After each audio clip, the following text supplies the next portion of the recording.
And now my pleasure to introduce Team 2, a team of one, empowering youth-led engagement in community resilience. Could you please welcome Lydia Wardale? Thank you. Hi everyone, I'm Lydia Wardale and I'm a recent graduate from the University of Queensland with a Masters in Development and Public Policy Economics. I've worked in both government and international development, but my heart very much lies in the disaster management sector. In fact, the disaster experience has been with me for almost half my life now. At the age of 14, just about to start grade 10, my family's home in Brisbane was flooded in the 2011 Queensland floods. We lived in a hotel for 10 weeks, sold our house, lived in temporary accommodation for over a year and a half. 12 years on, and my parents have just received their final flood relief payments. When I first read the Disaster Challenge problem for this year, I reflected on my own experience as a teenager during a flood disaster. Looking through my family's old flood pictures, I came across this photo of my living room wall. As you can see, it is filled with handprints and names of those who helped me and my family during the floods. But what is even more special to me about this picture is that not one of these handprints belongs to an adult. I, alongside my neighbourhood friends, all ranged from 12 to 17 years old. We tracked social media and let people know updates on flood levels, food shortages, roadways, and government warnings. We saw firsthand the risk, damage, loss, and trauma that lasted long after floodwaters had receded. What I believe this picture represents is the power of youths during disasters. It reflects the ability of young people like myself to make the best of a situation and find the joy where sometimes you do not think there is any. Young people have a really unique lens on the world. They are not limited by societal boundaries like adults are, but instead possess an innocence and curiosity that enables them to problem solve and come up with really unique solutions. They also possess the courage and drive to act. Yet, despite being a smart, courageous young person who had networks and knowledge that I could have utilized during the 2011 floods, I did not. I had connections I did not realize could be incredibly valuable. These connections included friends from school, sporting groups, volunteering clubs, and other locals in my area. Not only did I not capitalize on these networks, but most importantly, I did not know that I could. I did not understand the power I possessed at that time as a young leader in my community. Recognizing and strengthening the role of young people within their communities during both times of peace and crisis is what the Youth Guardians program is all about. Youth Guardians is a youth-led engagement program that empowers 13 to 18-year-olds to build disaster resilience in their local area. Supported by a young mentor, the Youth Guardians will complete core activities that will develop their knowledge and skills in climate adaptation and disaster resilience, build their network within the community, and empower them to innovate and strengthen connections and resources for a disaster in their area. The first phase of a program is to learn. Youth Guardians will learn what is disaster resilience and climate adaptations, and why social capital and community building are so important. Youth Guardians will then undertake asset mapping in their local area and set goals to strengthen their community's assets. Youth Guardians will also be provided with social media and first aid training. The second phase of a program requires Youth Guardians to connect. Youth Guardians will host or co-host at least one community event. This could be hosting an event like Workout with Firefighter to connect emergency responders with community in a non-emergency environment, or hosting a morning tea for local business owners to discuss their disaster adaptation models. It could even be a community consultation session where the Youth Guardians collect local disaster knowledge. The final phase is to innovate.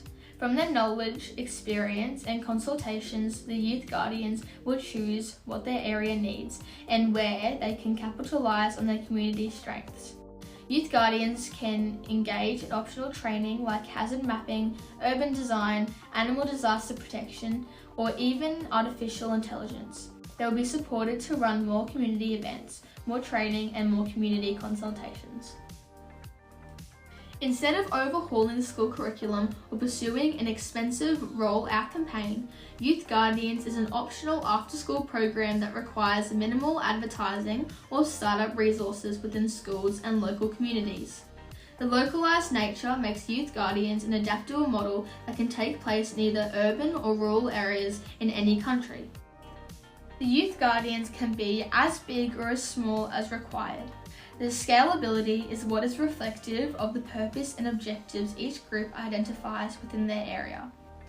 The program will support youths in cultivating their skills and knowledge and designing their vision of their community, but it is up to the Youth Guardians to choose how these skills can be utilised within their environment. The Youth Guardians motto sums it up perfectly: helping young leaders today create resilient communities tomorrow.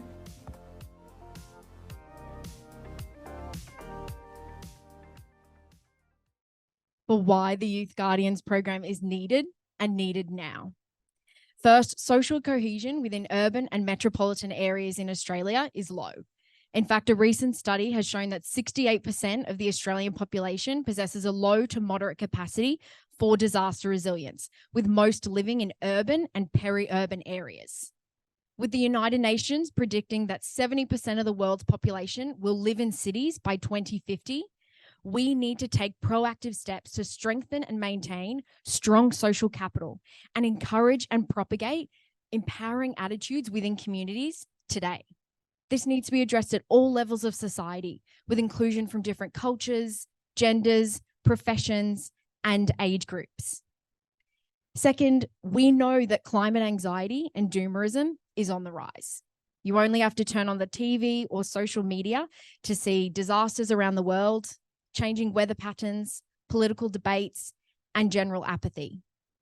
More and more young people are turning to protest, marches, and extreme forms of environmental activism to have a voice and be heard. These actions can sometimes be divisive and shift the focus away from the thread that holds all of us together, that ultimately we all want to live in a clean, peaceful environment. Not only is the Youth Guardians program able to provide a safe space for young people to share their knowledge and thoughts on social issues, but it is a practical, hands-on solution for young people to have a voice and make change. The program aids young people to identify the strengths, the risks, and the potential for change where they go to school, where they walk down the street, where they buy food, or where they ride their scooter or bike.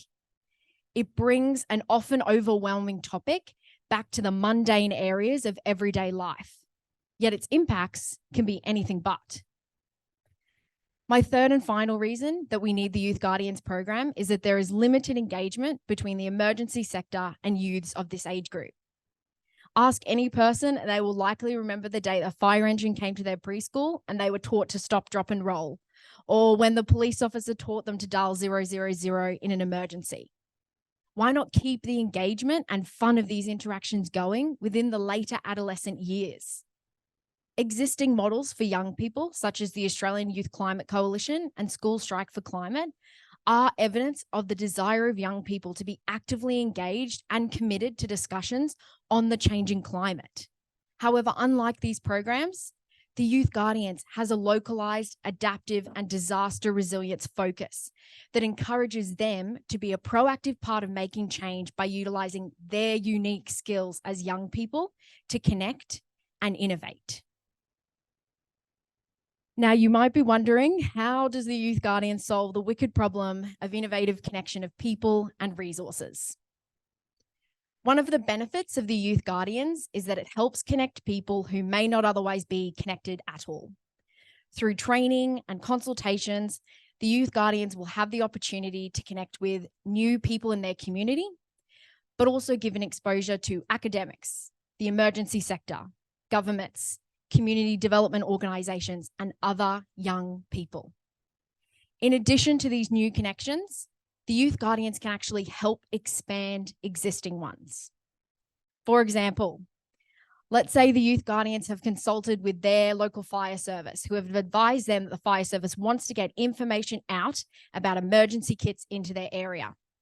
The youth guardians might create a TikTok video to share online across different platforms, or may organise a DIY disaster kit day run at the local school grounds, whereby households can build their own kit from donations organised by the youths. This is not only informative and practical, but a fun way of connecting the community that can get results. Your local fire service gets their message out about the importance of emergency kits, and households receive this message and are encouraged to take proactive steps to prepare. Rather than only encountering your local fire service when an emergency arises, the youth guardians have facilitated the expansion of this relationship, which can then lead to genuine, tangible outcomes. The partnerships and consultations the youth guardians undertake can also lead to innovative connection of resources. In fact, in 2011, my mum cut her leg and required antibiotics and a tetanus shot during the flood cleanup. An already stressful situation was exacerbated by the fact that all of our local doctors were flooded and closed. Trying to find accessible help was difficult and time-consuming. Imagine what the youth guardians could have achieved in this situation. Through early, proactive community consultations, they could have established and maintained a community first aid and emergency register, identifying who in their area is willing and qualified to perform first aid in emergencies, where defibrillators are located, or where 24-hour emergency doctors are open and reachable nearby. They can then promote the register in the community, making it a critical and streamlined source of information. The youth guardians have not only utilised their local experience and knowledge to make a resource that benefits the whole of the community, but they have cultivated key links which can be tapped into during times of emergency.